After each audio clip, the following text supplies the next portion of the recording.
मेरे पास वीज़ा है, मेरे पास टिकट्स हैं, मेरे पास बुकिंग्स है, सब कुछ कंप्लीट है, फिर भी जो है ना मुझे ऑफलोड किया जाता है। यहाँ पे इन्वेस्टमेंट अपॉर्चुनिटी बहुत ज़्यादा कम पैसों से स्टार्ट होती है। मतलब अगर आप उसके बाद आते हैं सिटीज़नशिप पे, ये कंट्री आपको सिटीज़नशिप प्रोवाइड करती है। हेलो एंड अस्सलाम वालेकुम, welcome back to the channel.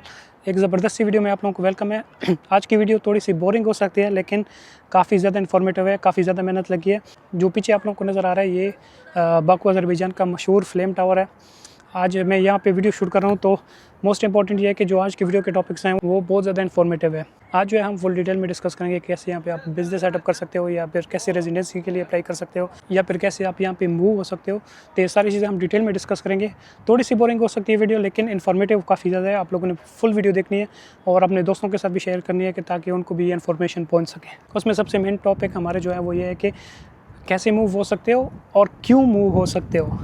ये सबसे मेन इंपॉर्टेंट टॉपिक है हमारा, कि क्यों ये कंट्री ही क्यों, बाकी यूरोप वगैरह क्यों नहीं। ये फुल हम डिटेल में डिस्कस करेंगे। आप लोगों ने वीडियो फुल देखनी है। तो अभी आप लोगों का क्वेश्चन ये होगा कि आपने अज़रबैजान क्यों चूज़ किया या बाकू क्यों चूज़ किया। अब आपके पास तो और भी कई ऑप्शन हो सकते थे, जैसे कि यूरोप कंट्रीज़ या कोई और कंट्रीज जहाँ पे पासपोर्ट वगैरह भी मिलता है, जिनका पासपोर्ट वगैरह भी स्ट्रॉन्ग है। तो आपने वहाँ पे क्यों नहीं ट्राई की और आप इधर क्यों शिफ्ट होना चाह रहे हो। तो उसके लिए मैं आपको मल्टीपल रीज़न दे सकता हूँ, एक नहीं दो नहीं, काफ़ी सारी मेरे पास वजह है जिस वजह से मैंने अज़रबैजान चूज़ किया है। एक तो ये कंट्री है बहुत ज़्यादा खूबसूरत, और कंट्री खूबसूरत होने के साथ साथ जो मेन यहाँ पे फोकस पॉइंट है ना, वो वेदर का है।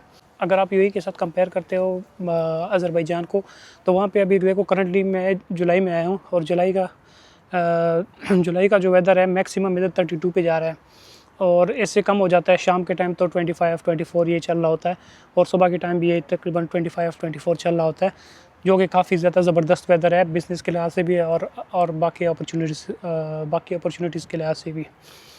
और अगर आप यूएई को देखते हो तो अभी वो देखो 51 52 चल रहा है, और ह्यूमिडिटी वहाँ पे आखिरी लेवल की है। और ये वन ऑफ द रीज़न है, ये मेन फोकस नहीं है। मेन जो चीज़ है वो क्या है, यहाँ पे इन्वेस्टमेंट अपॉर्चुनिटी बहुत ज़्यादा कम पैसों से स्टार्ट होती है। मतलब अगर आप यूएई के साथ कंपेयर करते हो ना, एक तो यहाँ पे पैसा बहुत ज़्यादा कम लगता है बिज़नेस के लिहाज से। अगर आप बिज़नेस में इन्वेस्टमेंट करना चाह रहे हो तो पैसा बहुत ज़्यादा कम लगता है। और दूसरा, हमारी कंट्रीज़ जितनी भी हैं, इंडिया, पाकिस्तान, बांग्लादेश, नेपाल, जितनी भी ये हमारी कंट्रीज़ हैं, यहाँ पे अगर आप यूरोप कंट्रीज़ में जाना चाहते हो तो बहुत ज़्यादा लॉन्ग प्रोसीजर है, बहुत ज़्यादा स्ट्रिक्ट प्रोसीजर है, और आपके पैसे बहुत ज़्यादा लगते हैं। और यहाँ पे वो हिसाब नहीं है। यहाँ पे अगर आपके पास थोड़ा सा भी पैसा है तो आप थोड़ी सी इन्वेस्टमेंट से भी अपना काम स्टार्ट कर सकते हो। सबसे मेन चीज़ क्या है कि आपको जो है ना ईज़ी वीज़ा मिल जाता है आपको। मैं जैसे कि मैंने पहले बोला कि मैं बिज़नेस वीज़ा पे आया हूँ, तो बिज़नेस वीज़ा मैंने सिर्फ अप्लाई किया। आप आधे घंटे बाद भी आ सकता है और 3 दिन बाद भी आ सकता है। तो देखो 2-3 दिन में आपको बिज़नेस वीज़ा मिल जाता है। अगर आप यूरोप वगैरह में ट्राई करना चाहते हो, अगर आपके पास बहुत ज़्यादा पैसा है तो फिर तो सही है। तो अगर आपके पास कम पैसा है तो क्या होगा उसमें, कि आपको एक तो वेट बहुत ज़्यादा करना पड़ेगा वीज़े के लिए, और कभी एक एजेंसी, कभी दूसरी एजेंसी, कभी अपॉइंटमेंट, तो कभी ये वो इतना लॉन्ग प्रोसीजर है कि आपको जो है ना निचोड़ के रख देता है। और ऊपर से पैसे जो है ना आपको करोड़ों में चाहिए होते हैं। यहाँ पे वैसा नहीं है। यहाँ पे आपका जो बिज़नेस लाइसेंस है वो बहुत ज़्यादा कम पैसों में पड़ जाता है। और सेकंडली, यहाँ पे मिनिमम कोई बैलेंस नहीं है कि आपको इतने पैसे रखवाने पड़ेंगे, या इतने पैसे आपके पास होने चाहिए तब आप बिज़नेस कर सकते। नहीं, वो आपको इन्वेस्टमेंट उधर शो करने की ज़रूरत ही नहीं है कि आपने कितनी इन्वेस्टमेंट करनी है, क्या करना है। इधर आके सब प्रोसीजर जो है ना 2-3 दिन में आपका पूरा प्रोसीजर ख़त्म हो जाता है। और ये नहीं है कि यूएई में लोगों ने पैसा नहीं कमाया। यूएई में लोगों ने पैसा बहुत कमाया, लेकिन वो एक टाइम था। अभी जो यूएई के हालात हैं वो उस तरह के नहीं है जिस तरह के पहले बहुत ज़्यादा अच्छे थे, और सैलरीज़ अच्छी थी, या फिर बिज़नेसेस बहुत ज़्यादा अच्छे थे। लेकिन अभी वहाँ पे ये हालात नहीं है। हर दूसरा तीसरा बंदा जो है ना बाहर जाने की कोशिश कर रहा है, या तो यूरोप या कोई और कंट्री। तो यूरोप के लिए मैंने जैसे कि पहले बताया कि बहुत ज़्यादा इन्वेस्टमेंट चाहिए, बहुत ज़्यादा पैसा चाहिए अगर आप लीगल तरीके से जाओ तो, जो कि हर बंदे के लिए पॉसिबल भी नहीं है। स्पेशली हमारी कंट्रीज़ जितनी भी हैं, जो एशियन कंट्रीज़ है, एशियन में भी जो हमारा रीजन है, पाकिस्तान, इंडिया, नेपाल, बांग्लादेश, ये जितनी भी कंट्रीज़ हैं उनके लिए बहुत ज़्यादा इशूज़ हैं। तो यूरोप वगैरह या फिर यूके, यूएस वगैरह तो आप जा नहीं सकते। तो फिर हमारे पास यही ऑप्शन आता है कि Azerbaijan one of the best option हो जाता है। फिर आते हैं यहाँ के एनवायरनमेंट पे। यहाँ का एनवायरनमेंट बहुत ज़्यादा अच्छा है। जिस तरह के हमारे अपने एनवायरनमेंट, जिस तरह हमारे एशियन कंट्रीज़ के होते हैं, हमारे अपने मुल्क के होते हैं, सेम वैसा ही एनवायरनमेंट है। यहाँ पे कोई इतनी ज़्यादा रिस्ट्रिक्शंस नहीं है, सेम वही एनवायरनमेंट है। तो आप अगर उस एनवायरनमेंट से यहाँ पे मूव करते हो तो वो आपको बहुत ज़्यादा सेम फील कराता है। लेकिन उसके साथ साथ यहाँ का जो मेन चीज़ है, इधर के जो वाइब्स हैं, या यहाँ पे जो लाइफस्टाइल है, वो बिल्कुल यूरोप जैसा है। जैसा कि मैंने पिछले वीडियो में आप लोगों ने देखा भी होगा, यहाँ पे जो इन्वायरमेंट या फिर इनका आर्किटेक्चर या इनकी रिहाइश जो है बिल्कुल यूरोपियन स्टाइल है, क्योंकि ये रशिया, आर्मेनिया, जॉर्जिया ये सब जो है ना एक एरिया में है। तो यहाँ पे जो इन्वायरमेंट है वो बिल्कुल यूरोप जैसा है, और फील जो है वो आपको अपने सेम कंट्री की जैसा सफाई वगैरह है, यहाँ पे फैसिलिटीज़ हैं, सब कुछ है। हमारे मुल्क में सबसे पहले ये है कि फैसिलिटीज़ वगैरह जो है वो उनका बेड़ा गर्क हुआ पड़ा है। आजकल तो लाइट की ये हालत हुई पड़ी है कि जो है ना मैंने एक वीडियो मैंने अपने एडिटर को दी थी एडिट करने के लिए। वो उसके पास बेचारे के पास पीसी है, यूपीएस वगैरह तो जनरेटर वगैरह तो लगाया हुआ है, लेकिन ये है कि लाइट इतनी जाती है कि वो वीडियो जो है ना एडिट नहीं कर पाता, और वो पीसी को जो है ना बहुत ज़्यादा पावर चाहिए होती है, तो वो बेचारे जो है ना मेरी वीडियो अभी तक अटकी हुई है। फिर आते हैं यहाँ की जो नेशनैलिटी या सिटीज़नशिप या वर्क परमिट के लिहाज से, वो जो मेन चीज़ है यहाँ पे अगर आप इन्वेस्टमेंट करते हो तो एक तो आपको यहाँ पे रेजिडेंसी वगैरह मिल जाती है, 1 साल के लिए टेम्प्रेरी रेजिडेंसी होती है, उसके साथ आपकी फैमिली की भी जो है ना टेम्प्रेरी रेजिडेंसी है। देखो यूएई में ऐसा नहीं है, यूएई में अगर आप इन्वेस्टमेंट भी करते हो ना तो आपको गोल्डन वीज़ा वगैरह मिल जाता है, ठीक है, आपको फैमिली को मिल जाता है, लेकिन प्रॉब्लम क्या होता है कि उसके लिए बहुत ज़्यादा पैसे चाहिए होते हैं। और यहाँ पे ऐसा नहीं है, अगर आपको छोटे से भी इन्वेस्टमेंट आप स्टार्ट करते हो, अगर कंपनी आपने खोल ली है तो आप फैमिली को बुला सकते हो, टेम्प्रेरी रेजिडेंसी उनको मिल जाती है। सेकेंडली वही टेम्प्रेरी रेजिडेंसी कुछ साल बाद या 2 साल या 3 साल बाद ऑटोमेटिकली जो है ना वो परमानेंट रेजिडेंसी में कन्वर्ट हो जाती है, जिसको आप हर टाइम रिन्यू करोगे अपना कार्ड जो है। जिस तरह पाकिस्तान वगैरह, इंडिया वगैरह में होता है कि हम अपना शनाख्ती कार्ड 5 साल बाद रिन्यू करते हैं, तो सेम यहाँ पे भी ऐसा है कि आप 5 साल बाद अपना परमानेंट रेजिडेंट जो है वो आप रिन्यू कर सकते हो, आपका कार्ड जो है वो रिन्यू कर सकते हो। परमानेंट रेजिडेंस में एक चीज़ ये है कि आप कभी भी जो है ना यहाँ के सिटीज़न नहीं बनते, आपको सिर्फ जो आपका वोट का राइट नहीं है, आप वोट नहीं कर सकते, लेकिन ये है कि आपको कभी वीज़े की ज़रूरत नहीं पड़ती, आप किसी टाइम भी आ सकते हो, किसी टाइम भी जा सकते हो। उसके बाद आते हैं सिटीज़नशिप पे। ये कंट्री आपको सिटीज़नशिप प्रोवाइड करती है, हालांकि इतना पासपोर्ट रैंकिंग इतना भी ज़्यादा अच्छा नहीं है, लेकिन इतना ज़्यादा बुरा भी नहीं है। अगर आप हमारी कंट्रीज़ के देखो, इंडिया पाकिस्तान के देखो, तो वो सबसे लोवेस्ट में आती है, तकरीबन 80 के बाद ही आती है, 90 के बाद ही आते हैं सब, जितनी भी हमारी कंट्रीज़ हैं। लेकिन इसका पासपोर्ट रैंकिंग जो है वो 67 पे चल रहा है, तो हमारी कंट्री से तो काफ़ी ज़्यादा बेहतर है। सिटीज़नशिप ये प्रोवाइड करते हैं अगर आप 5 साल यहाँ पे डायरेक्ट काम करते हो और आपका रेपुटेशन ठीक है, आपका कोई क्रिमिनल रिकॉर्ड नहीं है, प्लस आपको इधर के लैंग्वेजेस वगैरह सब आते हो, तो भी जो है ना आप इधर के सिटीज़नशिप के लिए अप्लाई कर सकते हो। तब आपको वोट का राइट भी है, आप इधर के परमानेंट सिटीज़न, आपको इधर का पासपोर्ट भी मिल सकता है। उसके लिए भी इतनी ज़्यादा कोई स्ट्रिक्ट जो है ना रिक्वायरमेंट्स नहीं है कि बंदे को जो है ना वो जलील करे, जैसे कि यूरोप वगैरह है, वहाँ पे कुछ लोग मैंने ऐसे भी देखे हैं जो यूके में है, 10 साल उनके कंप्लीट हुए लेकिन अभी तक उनको पासपोर्ट नहीं मिला, तो ये भी एक ऑप्शन हो सकता है। दूसरे ये है कि यहाँ से काफ़ी सारी कंट्रीज़ आपको एक्सेसिबल हो जाती है जब आपका अज़रबैजान का पासपोर्ट देखते हैं, जैसे हमारी कंट्री का पासपोर्ट देखती है ना, वो लाइन से साइड पर कर देते कि भाई जाओ, आपका ये लाइन नहीं है, आपका वो लाइन है, किसी भी एयरपोर्ट में जाओ। ये नहीं है कि छोटी सी छोटी कंट्री भी हो तो वो आपको बोल देते हैं कि भाई लाइन से साइड पे हो, तो वो फिर आपसे क्वेश्चन करना शुरू कर देते हैं। लेकिन इस कंट्री का उससे भी थोड़ा सा पासपोर्ट रैंकिंग भी अच्छी है और रेपुटेशन भी अच्छी है, तो ये भी आप एक्सपेक्ट कर सकते हो। जैसे कि मैंने पहले बोला कि मैं इस टॉपिक पे जो ना आधा घंटा 2 घंटे लगातार बोल सकता हूँ, क्योंकि इसमें चीज़ें इतनी ज़्यादा है। अगर आप लोगों को इस पे फुल डिटेल की वीडियो चाहिए या कोई भी कमेंट आप लोगों को करना हो तो आप नीचे कमेंट कर सकते हो या फिर मुझे डीएम कर सकते हो। मैं हमेशा अवेलेबल होता हूँ सोशल मीडिया वगैरह पे, तो आप मुझसे डायरेक्टली भी पूछ सकते हो। अब आते हैं लास्ट क्वेश्चन पे कि आप इधर कर क्या सकते हो। ये मैंने फ़ायदे तो बता दिए हैं कि ये चीज़ें आप कर सकते हो यहाँ पे, लेकिन बिज़नेस के लिहाज से क्या क्या अपॉर्चुनिटीज़ है और कौन कौन सा बिज़नेस कर सकते हो, उसके लिए भी एक बहुत ज़्यादा डिटेल टॉपिक है ये। मैं क्योंकि काफ़ी दफ़ा इधर आया हूँ, तो ये मैं आपको काफ़ी डिटेल में बता सकता हूँ। यहाँ पे काफ़ी ज़्यादा बिज़नेसेस हैं जो आप कर सकते हो।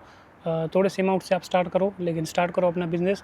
अगर आपने जॉब करनी है तो जॉब के लिहाज से इस कंट्री में अपॉर्चुनिटीज़ इतनी ज़्यादा नहीं है, लेकिन बहुत ज़्यादा कम है, क्योंकि ये लोग भी ज़्यादातर अपने लोकल जितने भी लोग हैं उनको सपोर्ट करते हैं और उनको ही ज़्यादा प्रेफर करते हैं, क्योंकि लैंग्वेज सेम है और उनको ज़्यादा मेहनत करने की ज़रूरत नहीं पड़ती और उनको सारी चीज़ें पता होती हैं, तो ये सिर्फ प्रेफर करते हैं। लेकिन हाँ, मिल सकती है, लेकिन इतनी ज़्यादा वो मतलब हाई सैलरीज़ वगैरह नहीं जिस तरह के यूएई हुए हैं, ये एक पॉइंट है। लेकिन अगर आप अपने बिज़नेस करने तो बिज़नेस के लिहाज से फिर ठीक है। क्या कर सकते हो आप? होटलिंग का बिज़नेस स्टार्ट कर सकते हो, आप रेस्टोरेंट वगैरह खोल सकते हो, जो कि यहाँ पे पाकिस्तानी या इंडियन जो हमारे देसी रेस्टोरेंट है बहुत ज़्यादा कम है, इतनी ज़्यादा नहीं है, लेकिन और प्राइसेस भी काफ़ी अच्छी खासी हैं। और अगर आप अच्छी लोकेशन पे जैसे कि निज़ामी स्ट्रीट या पीछे अगर आप वहाँ पे इन्वेस्टमेंट करते हो तो फिर तो आपकी वाह ही है। होटलें का बिज़नेस कर सकते हो, हॉस्टल्स वगैरह आप रेंट कर सकते हो, प्लस आप ज़मीन इधर ले सकते हो। एक और चीज़ मैंने बताई नहीं कि अगर आप इधर ज़मीन वगैरह ख़रीदते हो तो उसमें आपको अगर आप कंपनी नहीं भी बनाते तो भी जो है ना आप इधर की रेजिडेंसी अप्लाई कर सकते हो और आपको रेजिडेंसी मिल जाती है। उसके लिए मिनिमम जो रिक्वायरमेंट्स है वो तकरीबन 1 लाख से ऊपर जो है ना मनात जो यहाँ की करेंसी है वो आप इन्वेस्ट करते हो, आप प्रॉपर्टी ख़रीदते हो तो आपको ऑटोमेटिकली जो है ना रेजिडेंसी के लिए आप अप्लाई कर सकते हो। वो आप कर सकते हो। आपका रियल एस्टेट वगैरह में अगर इंटरेस्ट है, रेस्टोरेंट में है या फिर टूरिज़्म में है, अगर आप टूरिज़्म इंडस्ट्री में आना चाहते हो तो यहाँ पे वो बहुत ज़्यादा अच्छी अपॉर्चुनिटी है। क्यों? क्योंकि यहाँ पे हमारे इलाके से जितने भी हैं मतलब पाकिस्तान, इंडिया, नेपाल, बांग्लादेश इन एरिया से बहुत ज़्यादा लोग आते हैं क्योंकि एक्सेस ही इतना ईज़ी है। कंट्री की इतनी रिक्वायरमेंट्स नहीं है तो ज़्यादातर टूरिस्ट आते हैं या फिर यूएई से या गल्फ़ कंट्री से जितने भी टूरिस्ट आते हैं वो इधर ही आते हैं। तो अगर लैंग्वेज सेम हो और आपको इधर की जगहों के बारे में पता हो और आप ये चीज़ें अरेंज कर सकते हो तो टूरिज़्म इंडस्ट्री यहाँ की बहुत ज़्यादा अच्छी है, उससे आप बहुत ज़्यादा पैसा कमा सकते हो। या फिर आपके पास एक और चीज़ है कि अगर आप सोशल मीडिया इन्फ्लुएंसर्स वगैरह हैं जितने भी हैं हमारे पाकिस्तान, इंडिया, नेपाल के जितने भी हैं तो वो भी इधर अगर आप इधर आते हैं तो एक तो ये है कि यहाँ का एनवायरनमेंट बहुत ज़्यादा अच्छा है और यहाँ से एक्सेस दूसरे कंट्रीज़ के लिए बहुत ज़्यादा अच्छा है। क्या होता है कि जितने भी हमारे कंट्रीज़ के लोग हैं स्पेशली अगर मैं पाकिस्तान की बात करूँ तो जब भी आप पाकिस्तान से बाहर जाते हैं तो 50,000 क्वेश्चन पूछते हैं कि आप किधर जा रहे हो, क्यों जा रहे हो? मैं मुल्क से जा रहा हूँ, मेरे पास वीज़ा है, मेरे पास टिकट्स हैं, मेरे पास बुकिंग्स है, सब कुछ कंप्लीट है, फिर भी जो है ना मुझे ऑफलोड किया जाता है। ठीक है, ये कंट्रोवर्सी वाली बात है लेकिन ये बात बताना भी ज़रूरी है। तो हमारी कंट्री से जितने भी हमारे स्पेशली मेरी कंट्री से अगर आप बाहर जाते हो तो 50 सवाल पूछते हैं, आप क्यों जा रहे हो, कब जा रहे हो, कैसे जा रहे हो? ठीक है, 50,000 क्वेश्चन पूछते हैं। लेकिन अगर आप बाहर कंट्री किसी में हैं, जैसे कि पहले लोग यूएई ज़्यादा प्रेफर करते थे क्योंकि वहाँ से एक्सेस अदर कंट्रीज़ के लिए बहुत ज़्यादा ईज़ी है, स्टिल ईज़ी है। लेकिन अभी जो यूएई के रिक्वायरमेंट्स है वीज़ा के या फिर जो जितनी स्ट्रिक्टनेस हो गई है हमारे लिए, वहाँ पे अभी कोई जाना नहीं चाह रहा और दूसरा जा भी नहीं सकता अगर जाना चाहे भी तो फिर हमारे पास यही कंट्री बचती है कि हम इधर आ जाएँ। यहाँ से अदर कंट्रीज़ के लिए जो है ना एक्सेस थोड़ा सा ईज़ी हो जाता है कि अगर हम और यूरोप कंट्रीज़ में मूव होना चाहें या फिर हम टूरिज़्म के लिए मतलब ट्रैवल में इंटरेस्टेड हैं तो वो भी यहाँ से काफ़ी ज़्यादा ईज़ी हो जाती है। हाँ, फ़्लाइट जो है ना यहाँ से काफ़ी ज़्यादा कम है लेकिन आप अल्टरनेट कर सकते हो यहाँ से यूएई या फिर उधर से आगे जाके। लेकिन ये है कि जब आप पाकिस्तान से बाहर जाते हो तो वो आपके लिए बहुत ज़्यादा मुश्किल हो जाता है क्योंकि मोस्टली जो है ना एम्बेसीज़ जो है वो आपको एक तो ये है कि अपॉइंटमेंट बहुत ज़्यादा लेट हो जाती है। फिर ऊपर से हमारे पास सर्विसेज ऐसी हैं कि बस माशाल्लाह यहाँ से इस कंट्री की सर्विसेज भी काफ़ी अच्छी हैं। यहाँ पे एम्बेसीज़ है वो आपकी बात सुनती भी है और अगर आप अप्लाई करते हो, अगर आपके पास इधर की परमानेंट रेजिडेंसी है तो वो थोड़ा सा ट्रस्ट भी करते हैं और आपका प्रोसेस थोड़ा ईजी हो जाता है। मैं बार बार लोकेशन इसलिए चेंज कर रहा हूँ ताकि जो है ना आप लोगों को भी जो है ना बोरियत महसूस ना हो क्योंकि इस टॉपिक पे मेरे पास बातें बहुत ज़्यादा है। अगर आप लोगों को कुछ भी क्वेश्चन पूछना हो तो आप मुझे डायरेक्टली कमेंट कर सकते हो या फिर मुझे डीएम कर लो। यहाँ के बारे में अगर आप लोगों ने ये पूछना है या फिर यहाँ के लाइसेंसिंग का या फिर अगर आपने कंपनी खोलनी है, इन्वेस्टमेंट करना है या जो भी करना है तो आप मुझे डायरेक्टली आप जो है ना कॉन्टैक्ट कर सकते हो। मैं उसके बारे में आपको गाइड कर दूँगा। और इस वीडियो को ज़्यादा से ज़्यादा शेयर करो ताकि आपके जितने भी फ्रेंड्स वगैरह या फिर फैमिली मेम्बर जो बाहर जाना मूव होना चाहते हैं या फिर इन्वेस्टमेंट करना चाहते हैं या फिर कुछ भी करना चाहते हैं तो उनके लिए थोड़ा सा गाइडेंस हो कि वो क्या क्या कर सकते हैं या फिर क्या क्या रिक्वायरमेंट्स हैं। तो आप उस बारे में भी जो है ना क्वेश्चन वगैरह आप पूछ सकते हो नीचे कमेंट में। मैं जैसे कि पहले बोला कि सोशल मीडिया पे मैं हमेशा एक्टिव ही रहता हूँ और ये वीडियो थोड़ी सी लंबी हो सकती है क्योंकि मैंने घूमने भी आया हूँ तो मैंने सोचा कि इस टॉपिक पे थोड़ा सा बात कर लें। तो जब मेरा पूरा सेटअप कंपनी का कंप्लीट हो जाएगा तो फिर मैं उस बारे में भी वीडियो बनाऊँगा कि क्या क्या चीज़ें चाहिए होती है, कैसे कैसे चाहिए होती हैं और आपको क्या करना चाहिए। तो उसके बारे में भी मैं पूरी वीडियो बना देता हूँ ताकि आपके लिए आने में आसानी हो। बातें काफ़ी सारी होगी, ये यहाँ पे टिकटॉक बना रहे हैं तो अभी फ़िलहाल इस जगह के बारे में बात करते हैं। आपको वहाँ पे काफ़ी खूबसूरत सा जो है ना अज़रबैजान का फ्लैग नज़र आ रहा होगा। यहाँ पे जो है ना ये व्हील आपको नज़र आ रही होगी जिसको मुझे आज तक नहीं पता क्या बोलते हैं। ये हर मरीना में होता है जहाँ पे भी बीचेस वगैरह होते हैं वहाँ पे होती है। प्लस यहाँ पे खूबसूरत सी बिल्डिंग है और इस साइड पे अगर आप जाते हो तो यहाँ पे आपको पूरा बाकू जो है ना काफ़ी ज़्यादा हद तक नज़र आता है। ये काफ़ी ऊंचाई पे है ये जगह और यहाँ पे समंदर भी है। प्लस आज का जो वेदर के बारे में अगर हम बात करें तो वेदर जो है काफ़ी ज़्यादा अच्छा है। अभी शाम के तकरीबन 7 बजने वाले हैं, 7 हो गए ऑलरेडी।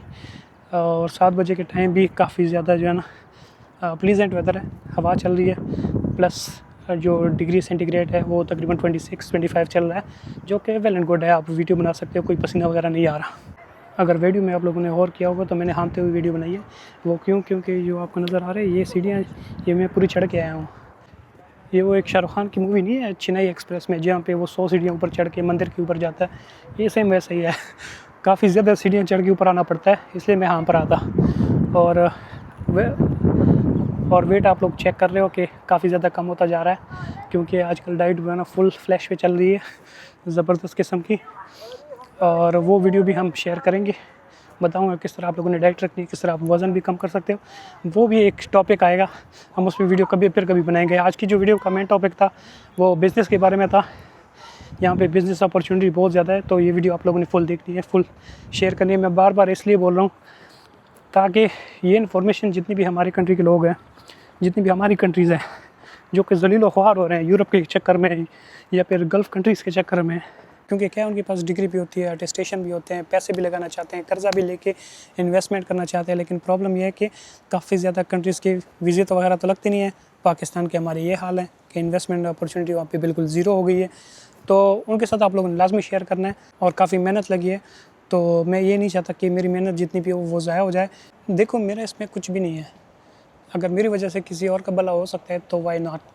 मैं कोई इधर कोर्स नहीं बेच रहा, मैं इधर कोई जो है ना स्कीमें नहीं बता रहा आप लोगों को, मैं सिर्फ आपको गाइड कर सकता हूँ। बाकी आप लोगों ने सब कुछ खुद करना है, ठीक है, खुद ही अप्लाई करनी है, खुद ही बिज़नेस आप लोगों ने सेटअप करने है, खुद ही सारी चीज़ें करनी है। लेकिन मैं आपको गाइड कर सकता हूँ कि ये चीज़ आप कर सकते हो, ऐसे आप जा सकते हो। किसी भी कमेंट के बारे में, मतलब किसी भी चीज़ के बारे में आप लोगों ने कमेंट करना है या पूछना है तो आप बेशक पूछो, मैं उसके बारे में डिटेल वीडियो भी बना सकता हूँ। अगर ये वीडियो लोगों के लिए इन्फॉर्मेटिव रही, मेरे लिए तो इन्फॉर्मेटिव है, लेकिन अगर आप लोगों के लिए भी इन्फॉर्मेटिव लगी तो आप कमेंट लाजमी करो, मैं आपको सारी चीज़ें डिटेल में बता दूँगा। ये सारी सीढ़ियाँ अब हमें उतरनी है। नीचे एक म्यूज़ियम है, कारपेट म्यूज़ियम, तो वहाँ पे चलते हैं। वैसे यहाँ से जो है ना दिल्ली की एक ट्रेन चलती है, आज वो बंद है, पता नहीं क्या वजह है, आज नहीं है। तो फ़िलहाल हमें सीढ़ियों से जाना पड़ा, तकरीबन 600 मीटर है और काफ़ी ज़्यादा सीढ़ियाँ हैं। तो फ़िलहाल तो चल रहा है, थोड़ा सा वज़न कम हो जाएगा। अच्छा, ये जो सामने है ये है कारपेट म्यूज़ियम। इसका जो स्ट्रक्चर है ना बिल्डिंग का, वो भी कारपेट की तरह बनाया हुआ है। मैं उधर नहीं जाऊँगा क्योंकि मैंने इधर से जो है ना टैक्सी मंगवानी है और मैं चला जाऊँगा। आज के लिए बस इतना ही है। अभी जो मैं फ्लेम टावर की बात कर रहा था, वो देखो यहाँ से उसका व्यू ऐसे नज़र आता है। जब आप शाम हो जाती है ना, रात के टाइम या शाम के टाइम, यहाँ पे बिल्कुल ऐसे इनकी लाइटिंग ऐसी होती है जैसे कि कोई जो है ना फ्लेम चल रही हो। तो इस वजह से ये बहुत ज़्यादा मशहूर है। ऊपर से ये फाउंटेन नीचे, ये काफ़ी ज़्यादा ज़बरदस्त है। साथ में जो ये सीढ़ियाँ हैं ना, ये सीढ़ियाँ बहुत ज़्यादा ऊपर तक गई हैं, तकरीबन 600-700 मीटर है। आप सोच लो 700 मीटर मैं हो के आया हूँ पैदल सीढ़ियों में। तो आज के लिए मेरे ख्याल में इतना ही, क्योंकि काफ़ी ज़्यादा थक गए हैं, प्लस जाके कुछ खाते हैं भूख लगी हुई है। कल आज सुबह से मैंने कुछ नहीं खाया क्योंकि कल रात बहुत ज़्यादा हो गया था, तो मैंने आज दिन को नहीं खाया। जो जैसे कि मैंने पहले बोला कि डाइट चल रही है तगड़ी वाली, तो इस वजह से जो है ना आज कम खाया। तो फ़िलहाल आज की वीडियो के लिए इतने ही, क्योंकि आज काफ़ी ज़्यादा बातें भी हो गई और दूसरा जो है ना काफ़ी ज़्यादा व्यूज़ आप लोगों ने एंजॉय कर लिए। ये लास्ट व्यू था आज के लिए। मिलते हैं नेक्स्ट वीडियो में एक छोटे से ब्रेक के बाद। घूमते ना मुझे एक पाकिस्तानी रेस्टोरेंट और कैफ़े नज़र आया। तो ये जो है ना बेसमेंट में है। सबसे पहले तो ये इसका नाम जो है ना गोल्ड कैफ़े है, और अंदर जाते हुए ये कुछ सीन है ऐसा। तो ये कुछ ऐसा इनका व्यू है। सबसे पहले तो इंटीरियर काफ़ी ज़्यादा ज़बरदस्त है।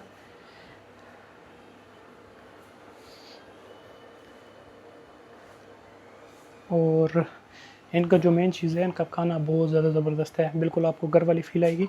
और अगर आपको घर वाली या घर वाला खाना पसंद है तो आप लाजमी इस रेस्टोरेंट को विज़िट कर सकते हैं। इसका नाम है गोल्ड कैफ़े। ये निज़ामी स्ट्रीट से थोड़ा सा ही आगे है। लोकेशन अगर किसी को चाहिए होगा तो मैं पिन कर दूँगा। इनका खाना बहुत ज़्यादा ज़बरदस्त है, स्पेशली इनका चपाती और बाकी जितनी भी सालन वगैरह है बहुत ज़्यादा अच्छा है। आप लाजमी ट्राई कर लीजिएगा। असल में मैंने वीडियो बंद ही की थी, लेकिन ये रेस्टोरेंट देखा तो मैंने वीडियो बना ली। तो अगर किसी ने भी आना हुआ तो ये गोल्ड कैफ़े आप नेट पे सर्च करोगे तो आप लोगों को मिल जाएगा। मुझे जो अच्छी चीज़ लगती है स्पेशली इनका प्राइस भी ठीक था। कल तो हमने खाना भी इतना अच्छा नहीं था लेकिन प्राइस बहुत हाई था, इनका खाना भी अच्छा था और प्राइस भी कम ही थी। कल मुझे पता नहीं था, अगर कल मुझे पता होता तो लाजमी मैं इधर आता, लेकिन आज ट्राई कर लिया तो इंशाल्लाह दोबारा भी आएंगे। दोबारा आएंगे तो फिर मैं आपको खाने की वीडियो वगैरह भी दिखा देता हूँ। फ़िलहाल आज मैंने नहीं बनाई क्योंकि मुझे लगा था कि सेम वैसी होगी जैसे हमने कल खाया था, बट इससे ज़्यादा अच्छी निकली है, मतलब एक्सपेक्टेशन ज़्यादा। तो अभी फ़िलहाल इधर ही बंद करते हैं। मैंने जो है ना गाड़ी बुलानी है, गाड़ी बुला के बोल्ट में तो मैं निकलता हूँ फिर अपने होटल की तरफ। मिलते हैं नेक्स्ट वीडियो में। बाय बाय, अल्लाह हाफ़िज़।